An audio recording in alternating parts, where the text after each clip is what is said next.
Welcome to Business Startup for Boomers. This is the show that brings you inspiration and ideas to start your own boomer business. Here's your hosts, Larry Aarons and Jeff Williams. You betcha. Ideas, inspiration, and maybe some motivation to get you started in your own boomer business. And boomers, one of the fastest growing entrepreneurial sectors out there. Yep, your fellow boomers are starting businesses right and left, and why not? Jeff Williams is on the line with Biz Starters, and Jeff is the chief coach at Biz Starters, the website bizstarters.com. Their business is to help boomers get started. And Jeff, good to talk to you today. Let's get right into it. Part of a small business is, and there's lots of these out there, is to get a franchise. And can you speak to starting your own business versus buying a franchise? I sure can. Although I've never personally owned a franchise, I've got probably 24 friends and even a couple relatives who either have owned or currently own. I have a cousin here in Chicago who owns a Speedy Print franchise right now. Oh. He's had it for 6 or 7 years.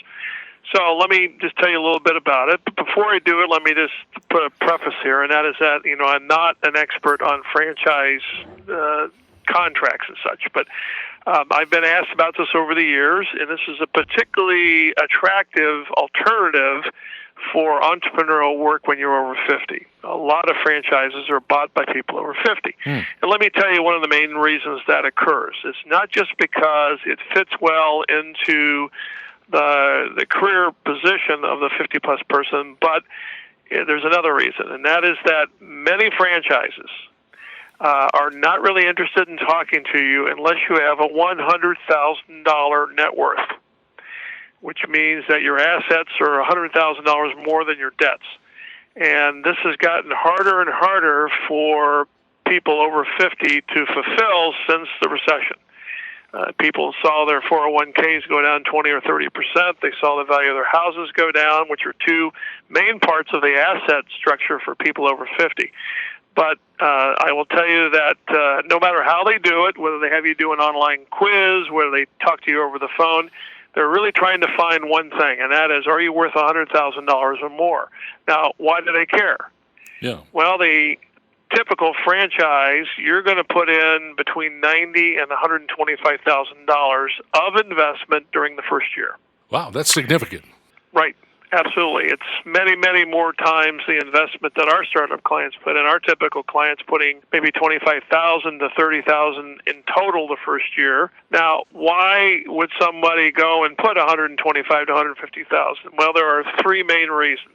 First of all, franchises are by nature someone else's business dream, someone else's business system. And they may have tried this out and worked out the kinks through maybe 100 franchise offerings. Maybe they already have 100 franchises open across the country. So what you're buying for that rather substantial investment is you're buying a fairly proven business system. And that's what businesses are. They are a system. Whether you're starting your own or buying into one, a business system is what you're getting with a franchise. And like you said, it's already proven. That's awfully appealing to some people. Right. The second thing you're getting, and this works with some franchises better than others. For example, my cousin's franchise, I won't mention the name, but there's about 40 of them in the Chicago area. So what happens is they pay a small percentage of their income every month, goes into a pool, and the 40 franchises in this area do joint advertising. Now, they don't do it all the time. You'll hear it certain times of the year on radio. They primarily do radio advertising. Mm-hmm. But that's another advantage you get, is that they allow you to do what you would call bulk advertising. The third thing you get is that in some cases the franchise company, they're called franchisors, will help you finance part of the purchase of the company. Whereas we really don't get involved too much with coming up with startup capital, because most of our clients are launching for $10,000, $15,000. They can come up with that money out of savings. They don't really have to go into debt to do it. But when you're looking at $100,000 to $125,000 over a period of a year, you're going to need financing in some cases.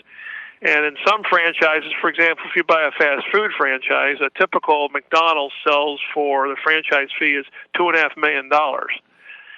But the problem is you can't buy a single McDonald's anymore. You have to buy a territory, and that's about $5 million.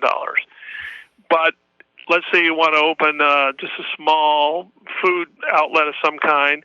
What you will quite often do is you'll get financing on the equipment inside the building, but not on things like signage and supplies. Yeah. But any of the equipment, like the heating ovens, you can get what's called asset financing on that, and the franchise company will help you do that. One question about franchises. Should you go with the company that's hot, the hot new trend, or should you go with something more established that's been around a long time? Well, that really varies, but you don't really have to worry about making that choice, because there's a wonderful opportunity out there. And that is that not only are all kinds of businesses franchised, but the process of coaching you on buying a franchise, that's also been franchised. Oh. There are three main. There's a company called FranNet, there's a company called FranChoice, and there's a company called Entrepreneur Source. All three of these, their business is coaching you. So you come to them and you tell them how old you are and how much money you're looking to invest and what you are really interested in doing, and they go through a very elaborate database, because there's more than 100,000 different franchises in the United States. They will do all the legwork for you at no cost to you. Very interesting. They get paid when they sell a franchise. They get a commission, typically 10 to 12% of the selling price.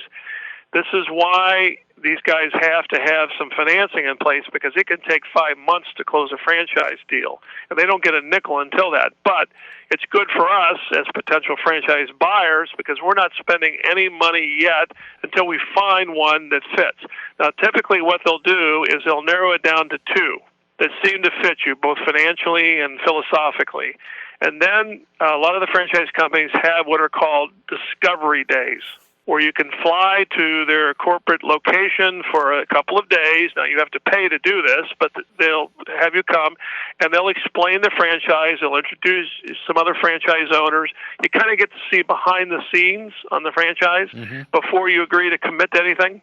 So discovery days are really important, and these franchise coaches know which companies have discovery days. Lots of great info here, and this is what it's all about, this audio series with Jeff Williams, Chief Coach at Biz Starters. Jeff, always a pleasure. Thanks. Great knowledge today. Thanks so much, Larry.